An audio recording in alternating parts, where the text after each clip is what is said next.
Sindipetro RJ. A história, quem faz somos nós. Desde as primeiras lutas até os dias atuais, a união dos trabalhadores tem sido definitiva na conquista de seus direitos. Quando lutamos juntos, somos fortes. Muito já foi feito. Conheça um pouco da luta petroleira. 1997. Após várias disputas entre o governo FHC e as entidades de defesa dos trabalhadores, é promulgada em 6 de agosto a Lei 9.478, que abriu o setor petróleo para empresas privadas. O Sindipetro RJ avança no processo de organização e conquistas para os trabalhadores do setor privado. Esta parte da história depende de você. Participe. Seja você também uma peça fundamental na construção da luta. É no sindicato que nos unimos e nos organizamos para lutar em defesa dos nossos direitos, reivindicar melhores salários e condições de trabalho. Ser sócio do sindicato é contribuir para a sustentação política e material da entidade. É apoiar a organização independente dos trabalhadores. É contribuir na luta pela construção de uma sociedade mais justa. Sindicalize-se. Se você já é sindicalizado ou sindicalizada, repasse esta informação para um companheiro ou companheira e fale sobre a importância da sindicalização.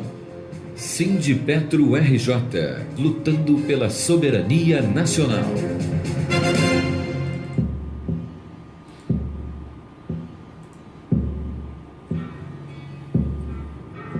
Rádio Petroleira, a voz do Sindipetro RJ, apresenta... Você deve notar que não tem mais tutu e dizer que não está preocupado.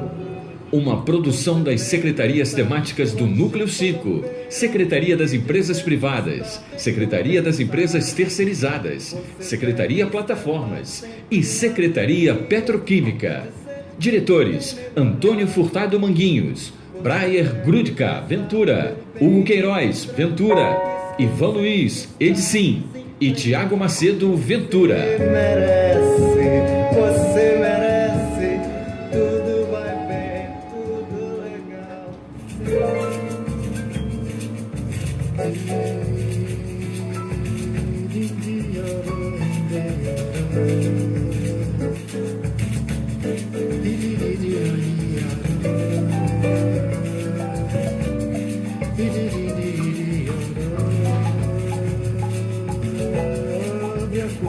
Do passado, tira a mãe preta do cerrado, bota o recôncavo no Brasil. Olá, companheirada, estamos aqui para mais uma jornada interessante e esse programa hoje vai ter algumas informações bacanas, relevantes, né? Vamos comemorar 100 anos da Revolução Russa. E começamos com Ari Barroso. Por quê? Porque em 7/11/1903, Furtado, nasceu em Eubá, Minas Gerais, esse destaque que foi Ari Barroso para o século XX, não é verdade? No século XX, esse compositor, e ele faleceu, Furtado, interessante. Ele faleceu no dia 9 de fevereiro de 1964. Ele faleceu exatamente em pleno carnaval.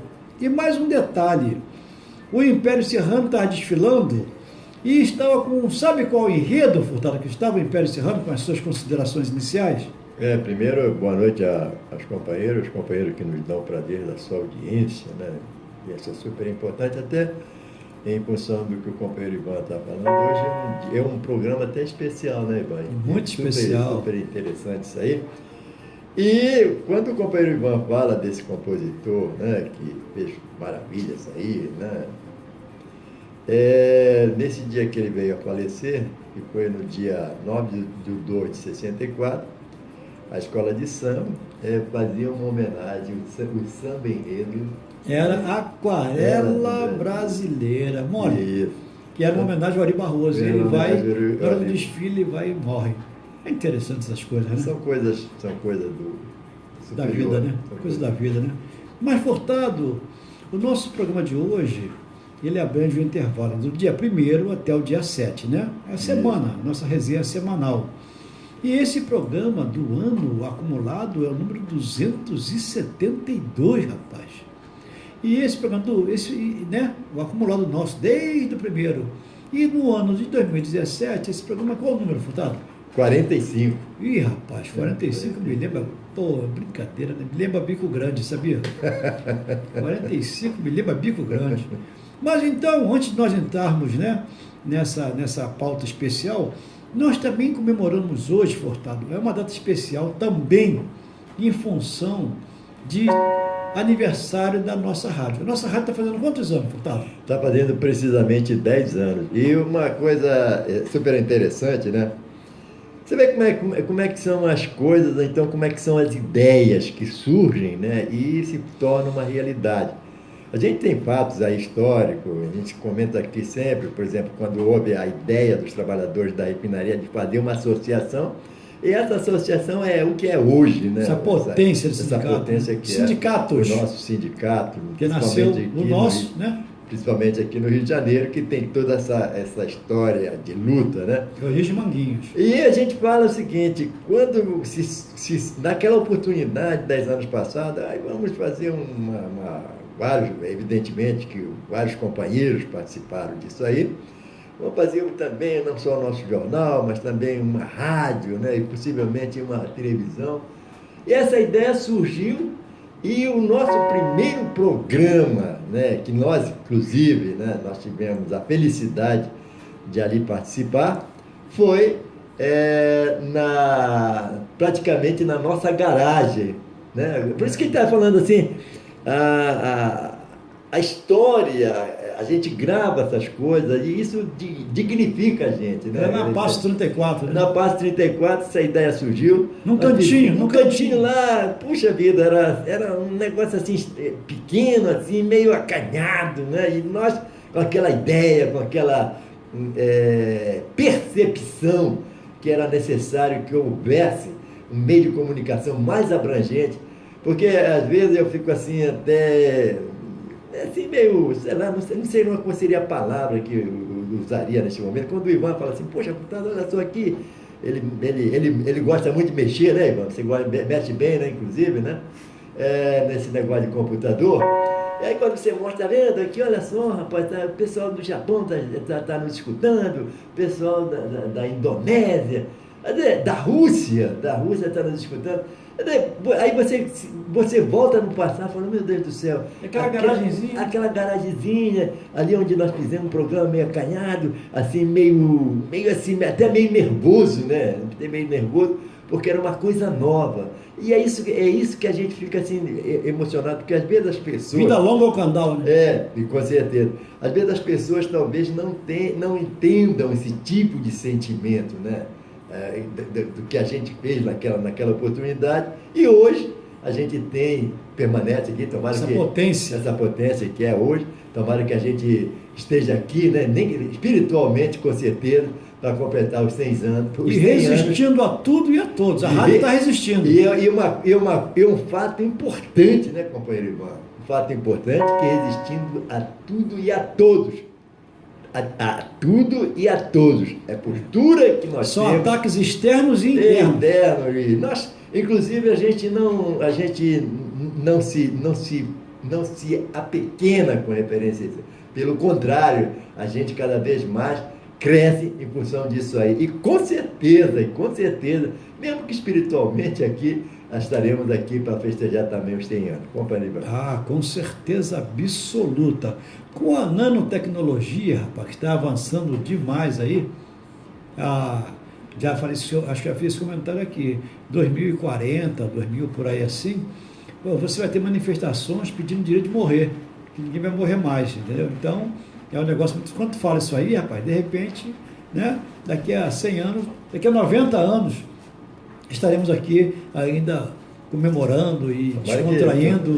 Tomara que a gente não esteja gagá, né? Não, nem gagá, rapaz. Está aí, vários políticos aí que estão aí com 250 anos. Então, rapaz, olha só, nós estamos homenageando algumas figuras emblemáticas, importantes demais, Como, por exemplo, no dia 1º de novembro, rapaz, em 1924, Furtado, nascia lá em Carangola, rapaz, um compositor chamado Hélio Paiva. Nesse mesmo dia, em 1983, nós temos adeus ao maestro Chiquinho, rapaz. E no dia 2 de novembro, no dia 1º tem um detalhe importante, é o dia do homem. Sabe por que é o dia do homem? 1º de novembro? Sabe por que é? Não, né? É porque é dia de Todos os Santos. Então, o dia 1º de novembro é considerado o dia do homem. Porque... Então não é só do homem, não. Aquele pessoal que diz assim, sabe quando é que eu vou te pagar uma dívida? Sabe quando é? Quando? Dia de São Nunca, então é dia 1º. Dia 1º também. Só tem gente boa. São Nunca, todo mundo dia 1º, né? E é o nosso dia, tá certo? Com certeza. No dia 2, tu tem algum destaque, Furtado? Olha só, no dia 2 de 1883, nasce em Jaboatão, Pernambuco, o mestre do violão e compositor João Pernambuco. Ih, rapaz, João diz Pernambuco. adeus em 10 de 47. É. Som de carrilhão, né? É, rapaz, isso aí rapaz. Som de Carrilhões, olha que obra-prima.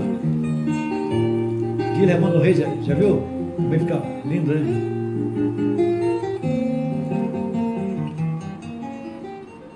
Lindo, lindo, lindo, lindo, lindo. No dia 2 também, Furtado, nós temos um adeus que na roda de samba não pode faltar. Eu duvido que você saiba de quem que eu estou falando no dia 2. Tem certeza que você sabe? Com certeza, segundo o nosso DJ, antigamente sonoplasta, né? É a nossa querida Jovelina Pérola Negra. Jovelina Farias Belfort. Olha que beleza. Não pode faltar, né? Uma roda de samba.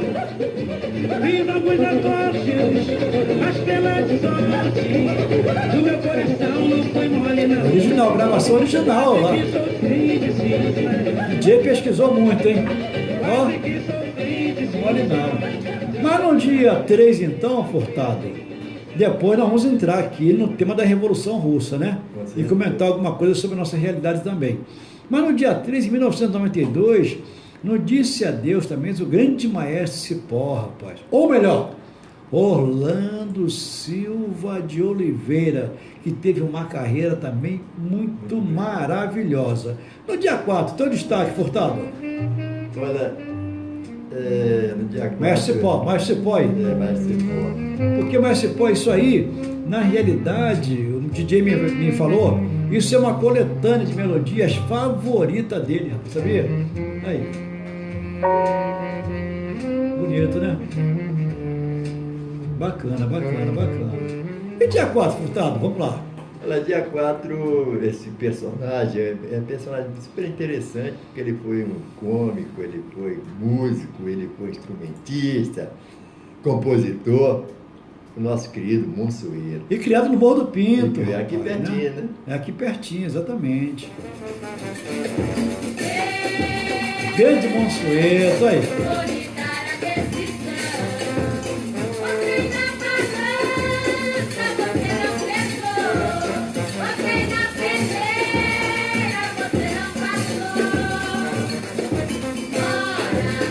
Bonito, né? Bonito. No dia 5, então, Furtado, nós lá em Iguatu, lá no Ceará, em 1915, rapaz, o mais importante parceiro de Luiz Gonzaga. Eu acho que ali, rapaz, é Ivanildo Vitor Martins, né? Tem Leandro Macastro, tem algumas duplas, Jacques Padeiro e Alzira, tem umas duplas assim que são inseparáveis, né? E Humberto Teixeira, rapaz, com o Luiz Gonzaga também. São marcantes, né? São marcantes, rapaz, é um negócio sério, a gente tem obras-primas aí maravilhosas deles.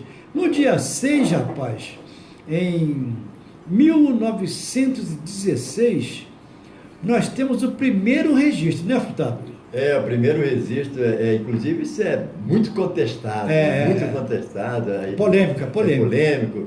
Os historiadores da época, né? Porque naquela época diziam, né, que o samba era de quem pegasse. Ele chegou primeiro, era o dono, né, independente que quem fosse o compositor, né?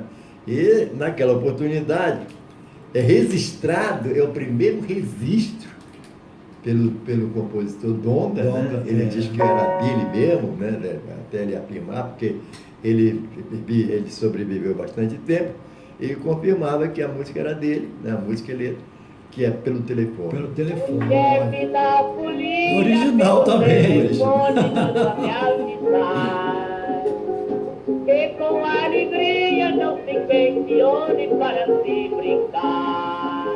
Ai, ai, ai, é deixar mágoas.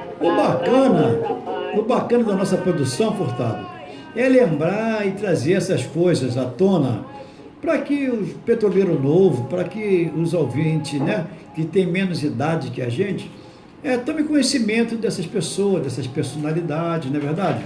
Porque é impossível para você ignorar que Ari Barroso, por exemplo, foi um tremendo de um compositor, né, pianista, locutor, apresentador, e tem uma trajetória, foi até deputado estadual também, né? Foi promotor público lá em Ubá. Então, não, o pai dele, né? O pai dele é que foi deputado estadual e promotor público, tá certo. Em 1911, então, um pouco antes dos 8 anos de idade, ele perdeu a mãe. Perdeu a mãe dele, rapaz. Né? A mãe dele tinha 22 anos, Furtado. 22 anos quando morreu a mãe dele, né? Vítima de tuberculose, que na época era uma doença da moda, na realidade, né? Era fatal e, pô, terrível.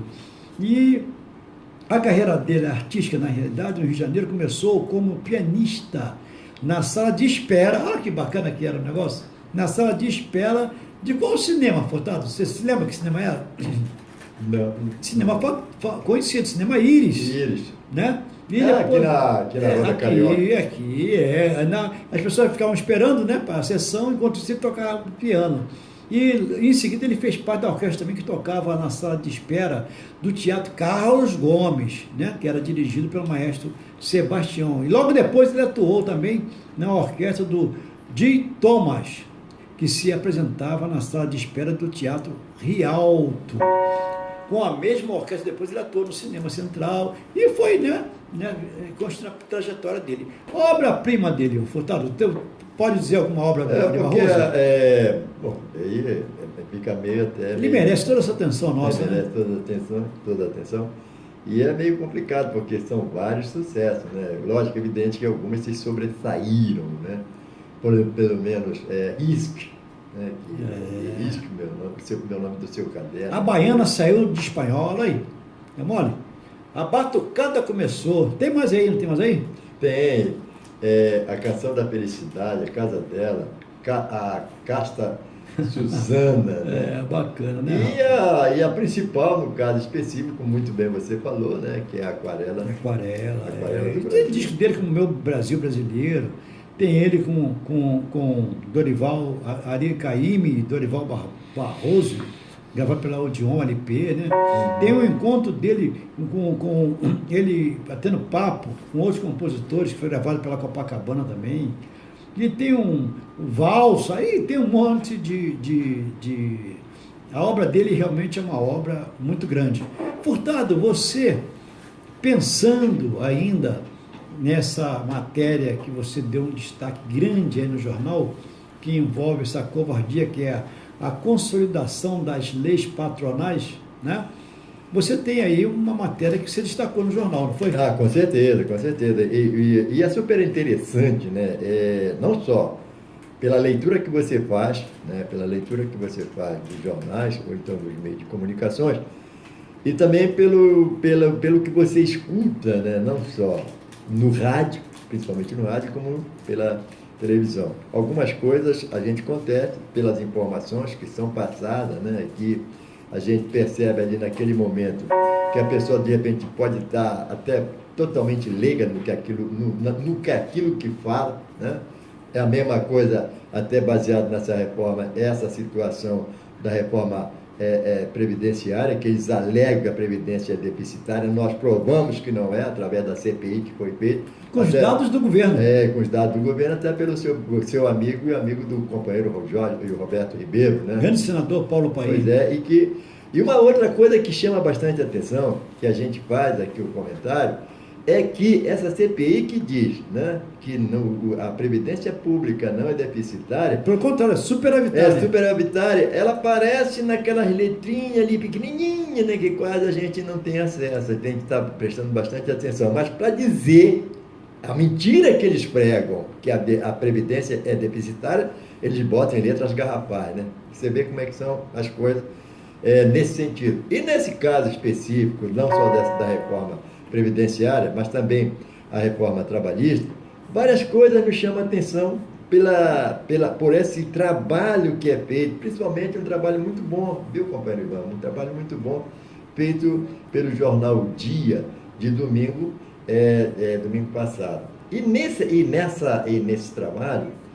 várias coisas chamam a atenção, até daquilo que inclusive já fazíamos aqui, líamos aqui, fizemos 2 ou 3 programas baseados nisso aqui, mas essa situação, ela, além de tirar direitos históricos dos trabalhadores, põe o trabalhador e a trabalhadora em situações extremamente complicadas. Por exemplo, a terceirização. É permitida a terceirização de funcionários da atividade afim da empresa. Ou seja, antes só podia terceirizar quem não tinha atividade fim. Para a segurança do trabalhador, existe mecanismo de proteção que proíbe que o funcionário seja dispensado e logo em seguida terceirizado. A empresa precisa esperar um período de 18 meses para contratá-lo com pessoa jurídica ou terceirizar. Absurdo. Né? Lógico que é evidente que o que está escrito, que nos prove, né? Que nos prove. O que está escrito vai ser realmente cumprido. A gente sabe disso, que pelos caminhos existem vários e vários atalhos para poder fazer determinadas situações que tiram o direito do trabalhador, né? Aquele trabalhador que faz uma atividade afim, por exemplo, numa refinaria, né? Uma refinaria, trabalhador que tem aquele caso específico de bombeador, de operador, ele pode ser dispensado, e daí a 18, pelo menos o que está escrito aqui, e 18 meses ser contratado até com salário menor. E com essa situação aí de 14 milhões de desempregados, aí contrata. E manda negociar com o patrão. Isso aí. Uma outra coisa que aqui isso sim que chama. Você destacou terceirização e também a gestante e lactante. Gestante e lactante, né? Elas podem trabalhar em atividade de grau médio ou mínimo de insalubridade. Olha só. Crime. Elas podem trabalhar em atividades de grau médio ou mínimo de insalubridade. A gestante deverá ser afastada quando apresentar atestado de saúde de um médico de sua confiança. Pela regra atual, a gestante e lactante são proibidas de exercer qualquer atividade insalubre. Quer retornar com a escravidão. Olha. Poxa, a gente fica extremamente chateado, indignado quando vê uma proposta dessa, uma proposta passar isso aqui. Porque as pessoas pensam que você numa fábrica não está à mercê daquele agente que o agride. Porque na fábrica aquilo está no ar. Então a companheira grávida, a companheira gestante, vai ter que chegar o médico, que às vezes não tem muito conhecimento. A gente não está desmerecendo médico nenhum, por favor. Quem está fazendo comentário disso aqui, né? Que não tem o devido conhecimento, que não, pode. Aí vai trabalhar onde tem. Aí não, benzendo, tolueno, que a gente sabe que o risco está muito mais sensível, muito mais sensível. E a gente sabe que esse risco tem que ser zero, que não existe. Tolerância zero. Tolerância zero. E a companheira e o companheiro, a companheira específica, desculpa, a companheira, é porque a gente fica tão chateado com uma proposta dela, a companheira vai ficar exposta a esse tipo. E ela vai dizer não para o patrão? Ela vai dizer não? Aonde que ela vai dizer não? Não, vai falar, tem uma fila de 50 esperando. Pois é. Não, o meu médico falou isso aqui. O seu médico? Tá bom, tá o seu médico. Manda ele assinar a sua carteira. Agora olha só, olha ali no portão, quantas pessoas estão batendo aí querendo trabalhar. É complicado isso, companheiro, mas é necessário, que com a gente a vida aqui, é necessário que o trabalhador e a trabalhadora tenham conhecimento disso aqui. É necessário que façam essa leitura, porque a partir do dia 11, que por coincidência, companheiro, existe umas coincidências estranhas, né? Bem articulada. Por coincidência, que vai ser implantada no sábado, mas vai começar a funcionar na sexta, dia 10, né? Mas vai começar a funcionar no sábado, quer dizer, quando você chegar para trabalhar na segunda-feira, já tem uma nova guilhotina trabalhista, que nada mais é do que a rotina. Companheiro Ivan. Não, rapaz, isso aí, esse tema que você fez, essa abertura que você fez aí agora, nos remete agora, essa abertura, essa provocação que o Estado, que os governantes aí, né, estão fazendo, ela está provocando se voltar a 100 anos atrás, né? Então, 1917, Furtado, lembra alguma coisa, lembra opressão ao povo, lembra sobrecarga de imposto, lembra proletariado, lembra uma série de atividade que acabou culminando com a Revolução Russa em 1917, tá certo? Então, Furtado, você pode fazer já uma pequena abertura, uma pequena introdução aí com relação à Revolução Russa. Depois vamos comentar mais. Lógico, evidente, essa introdução aqui, a gente fica até, depois dessa leitura que nós fizemos aqui no que diz respeito à reforma trabalhista, mas estão provocando, né? Lógico, evidente, mas a necessidade da participação da sociedade, não ficar aí no hora veja, só reclamar depois que as coisas estiverem acontecendo. Mas, como muito bem você falou, a Revolução Russa de 1917, no começo do século XX, a Rússia era um país de economia atrasada e dependente da agricultura, pois cerca de 80% da sua economia estava concentrada no campo, reprodução e produção agrícola. A Revolução Russa de 17 foi uma série de eventos políticos na Rússia que, após a eliminação da autocracia russa e depois do governo provisório Duma, resultou no estabelecimento do poder soviético sob o controle do partido, né? Bolchevique. E aí, companheiro Ivan, você que também fez essa pesquisa, você pode também dar sequência. Bolchevique já começa. Bolchevique quer dizer, sabe o quê? Quer dizer maioria, tá certo? Então você vê, rapaz, que o resultado desse processo foi a criação, com consequência, né, o desdobramento foi a criação da União Soviética, né, que durou até 1991. Quer dizer, no começo do século XX, então, a Rússia, que tinha essa agricultura, quer dizer, o que estão fazendo conosco aqui, não permitindo que nós desenvolvamos tecnologia, né? Quando o Brasil começa a desenvolver algumas tecnologias novas, acontecem alguns acidentes que ficam mortos, não se fala mais nada. Lá na Baía do Inferno, se lembra? Mais de 40 cabeças pensantes nossas, cientistas nossas, morreram. Dizem que apareceu uma onda lá estranha no ar lá e morreram, acabou, morreu. Não se fala mais nada disso. Entendeu? É impressionante, né? O nosso querido Enéas, que levantou várias questões seríssimas de interesse da população, também, de repente, e eu afirmo aqui, eu sou verdadeiramente categórico quando eu digo que o Enéas, como outros aí, foram vítimas do Polônio 210, entendeu? Quer dizer, então é uma arma secreta que eles usam para matar as lideranças. Mas voltando lá para a Rússia no século XX, que tinha uma economia atrasada, porque é de interessância dos czaristas, czar, a gente fala que czar, né? Mas tem um Tzinho aí ali na pronúncia de czar. Então eles dominavam com muito mais facilidade, não permitindo que o povo avançasse, ficava aquela casta dominadora, apenas eles, e só dominando e só sobrecarregando o povo, permitindo apenas ali a vida agrícola no campo, uma subvida desrespeitosa e tudo, né? Então, 80% da economia era concentrada na produção apenas agrícola, gêneros agrícolas, né? Então, rapaz, vamos dar uma passadinha aqui na Rússia czarista. Os trabalhadores rurais, então, Furtado, eles viviam em extrema miséria e pobreza, pagando altos impostos, olha as semelhanças, hein? Pagando altos impostos para manter a base do sistema czarista de Nicolau II. O czar governava a Rússia de forma absolutista, ou seja, ele concentrava poderes em suas mãos, olha só, hein? Não abrindo espaço para a democracia.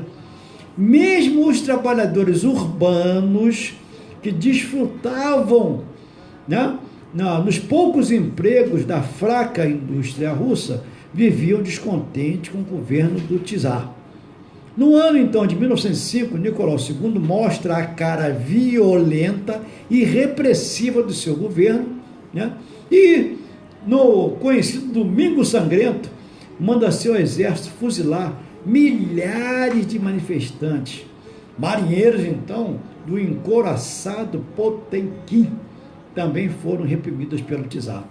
Começava, então, a formação dos sovietes. O que eram os sovietes? Eram organizações de trabalhadores russos, sob a liderança de Lenin. Os bolcheviques, quer dizer, que eram a maioria, que o pobre é a maioria, eles começavam a preparar a Revolução Socialista na Rússia e a queda da monarquia. Furtado, vamos dar uma volta aqui, e você vai ver que a Revolução Russa, ela compreendeu, na realidade, duas fases bem distintas. A Revolução de Fevereiro de 1917, né, ou março de 1917, pelo calendário ocidental, é março, o deles fevereiro, que derrubou a autocracia do czar Nicolau II da Rússia, o último czar a governar, e procurou estabelecer em seu lugar uma república de cunho liberal. A Revolução de Outubro, então, novembro de 17, pelo calendário ocidental, na qual o partido bolchevique, liderado por Vladimir Lenin, derrubou o governo provisório e impôs o governo socialista soviético. Furtado, olha como é interessante. Você pode comentar aí alguma coisa ou fazer uma leitura sobre... Não, olha só, companheiro, me parece que dizem que a moda, ela não se modifica, ela apenas se repete, né? Ela se repete. Lógico que é evidente que uma moda de um ano tal, passado vários anos, ela vem ali mais aprimorada e se repete. E quando você faz essa leitura, né, da Revolução Russa, a gente teve também, nós tivemos, então, aconteceram, né, outras revoluções, como a própria Revolução Francesa, que foi um marco na história do mundo, né? E para cá, a gente vê no própria situação brasileira hoje, a gente questiona essa revolução, né? A gente questiona essa revolução, quando hoje a gente vê que talvez elas sejam histórias que poderão se repetir dentro da própria história para o próprio povo, então para a própria sociedade, né? Quando a gente questiona, que nós falávamos aqui, um mundo de 14 milhões de desempregados, né? São histórias que vão se fazer. De repente, isso é um exército. De repente, se você imaginar, 14 milhões é uma quantidade superior à população do estado do Rio de Janeiro, bicho, né? Se amanhã houver uma conscientização desses movimentos, poderá arrebentar aí, a gente não está pregando, mas poderá arrebentar aí uma outra situação extremamente complicada, né? Pega o Rio de Janeiro, Furtado, você vai ver, quem mais emprega no Rio de Janeiro é o tráfico. Infelizmente. Né? Acabou. Emprega e paga bem. Aí você vê aí como se prende armas, como se prende drogas. Por quê? O sujeito, rapaz, está com o filho chorando lá, pedindo leite, pedindo comida. Obviamente que nada justifica a violência, Evidentemente, né? Mas o cara está ali vendo, está desesperado, pô. Aí surge uma chance, vai ali, leva um negócio para minha ali e ganha R$500. Porra, o cara vai trabalhar um mês para ganhar 900. Leva um negocinho na esquina ali e ganha 500. O cara vai escolher o quê?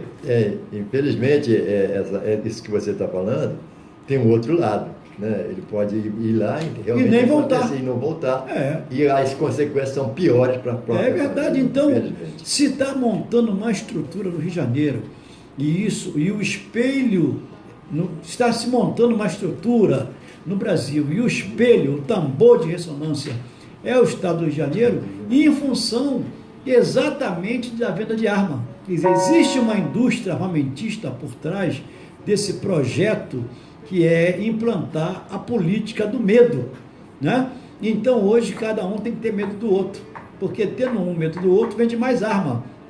A ideia é essa, você bota carro blindado, você mete um monte de grade na tua casa, entendeu? Então isso aí é a política do medo que vem sendo muito bem construída e muito bem aplicada aqui. E até baseado nisso que você está falando, mas tem um país aí que você adora pra caramba, que volta e meia está acontecendo massacre. Aconteceu agora recentemente, essa semana, foi ontem, 26 inocentes, né, e mais outras pessoas que foram atingidas. Mas, mesmo assim, nesse país que você gosta aí pra caramba, que eu não vou citar o nome, Gosto né, muito. é um direito meu, mesmo assim não se muda a lei que diz que a pessoa pode... Sabe o que foi que o maluco falou? O presidente doido lá? Sabe o que foi que ele falou? Que o problema não está na arma. O problema está nas mentes doentias. Não, realmente, Ivan, eu até concordo. Não é doido? Não, eu até concordo. Realmente o problema não está na arma.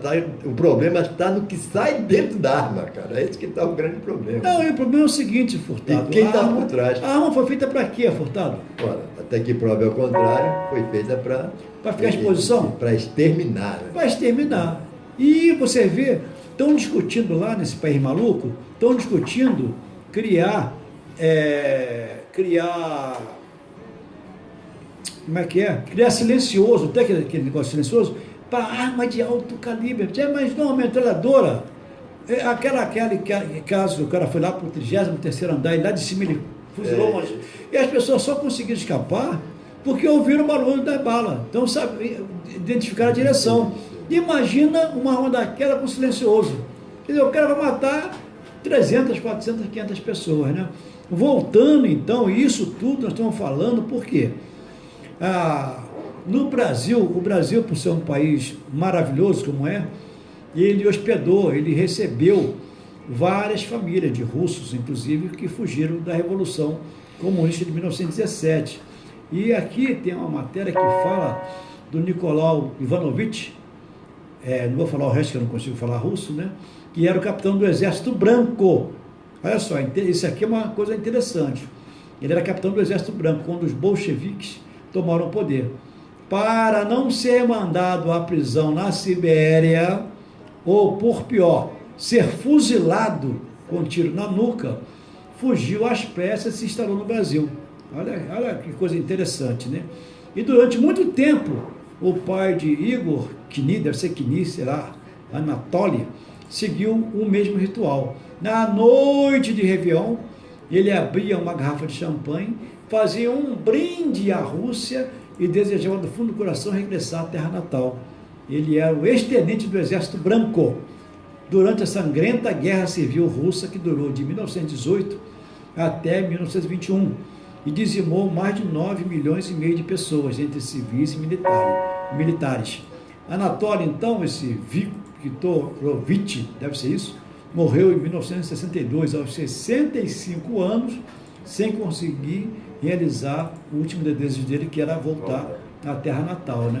Então, abre aspas, a saudade de meu pai era tanta que certa vez, ele chegou a confidenciar que, se necessário, amputaria seu braço direito em troca do direito de visitar sua pátria, né? Recorda Igor.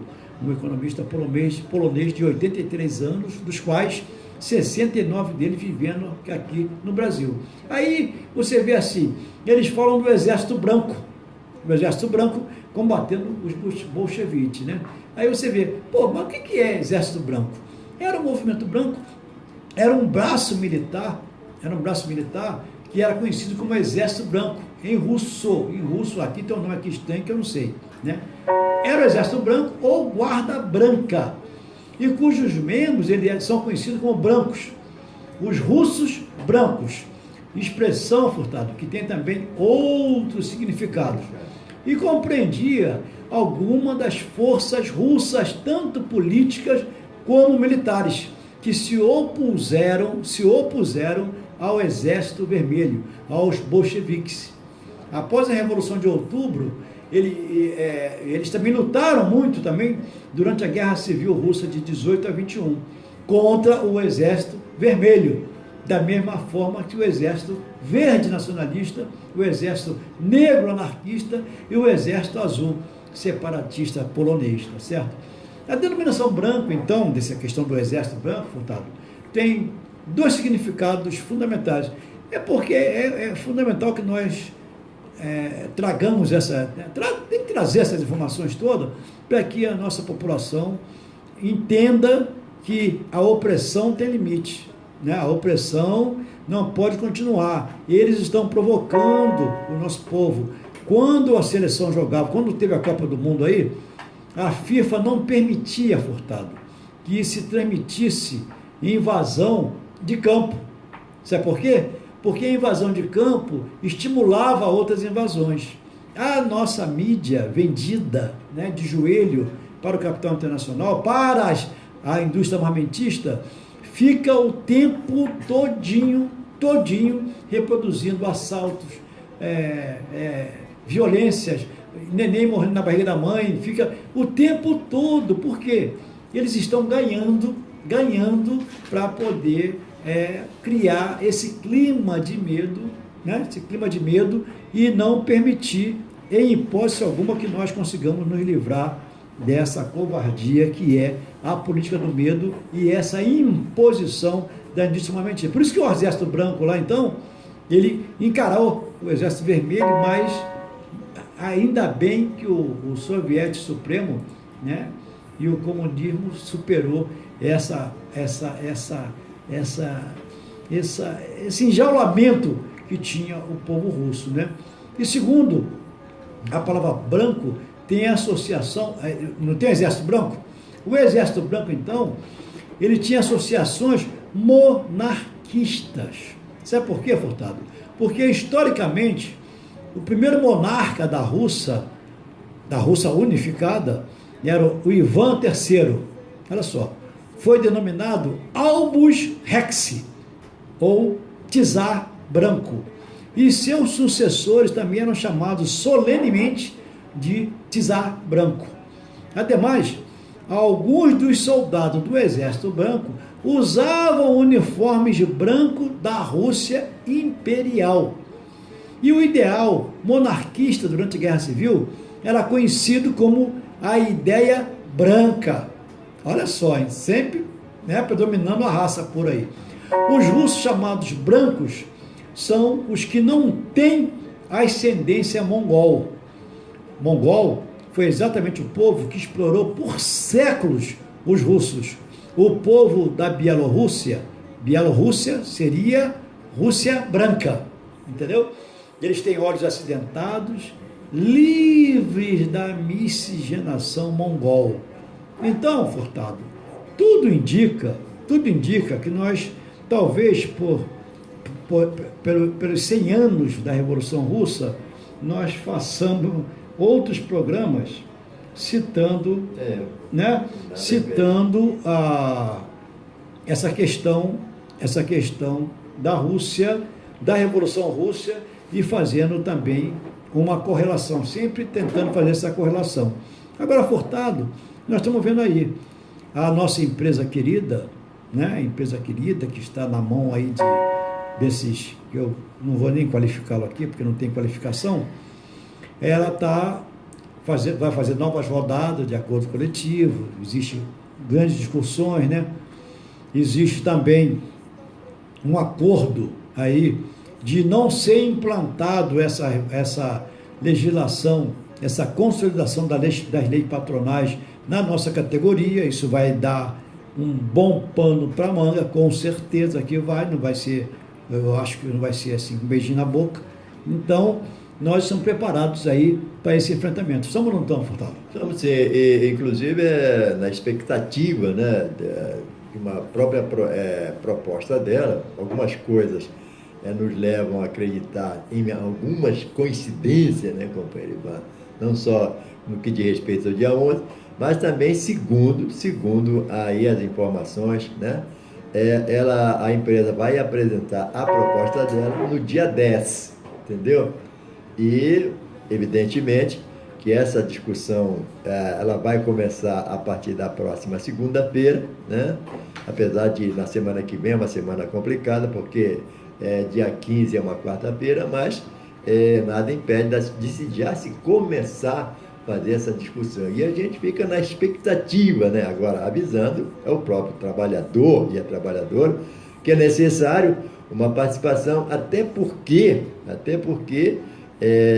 no próprio dia 10, alguns atos vão acontecer, né, em função dessa situação no que diz respeito à plantação dessa nova